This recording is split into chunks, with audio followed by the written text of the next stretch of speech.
ECET previous year question solve చేద్దాం. Trigonometry నుంచి ECET 2024 అడిగిన క్వశ్చన్ ఇది.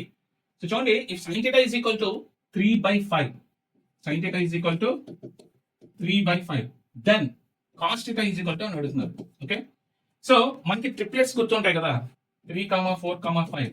దీన్ని బట్టి మనం డైరెక్ట్ గా cos θ is equal to 4/5 అని చెప్పవచ్చు. ఓకే, 4/5 అని చెప్పొచ్చు. కానీ ఇక్కడ మనకి ఈ కన్ఫ్యూజన్ వచ్చింది కదా, సో ఆప్షన్స్ డిఫరెంట్ గా ఉన్నాయి కాబట్టి 4/5 అని మనం డైరెక్ట్ గా చెప్పకుండా మనం సాల్వ్ చేసి కూడా చూపించవచ్చు. ఎలా అంటే మనకి ఐడెంటిటీస్ తెలుసు కదా, sin square θ plus cos square θ is equal to 1 కదా.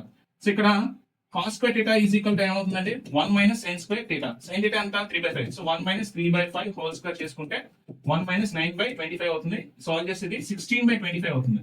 సో cos స్క్వేర్ θ అంతా 16/25. అప్పుడు cos θ ఏమవుతుందండి, cos θ ఈజ్ ఈక్వల్ టు √16/25 అవుతుంది.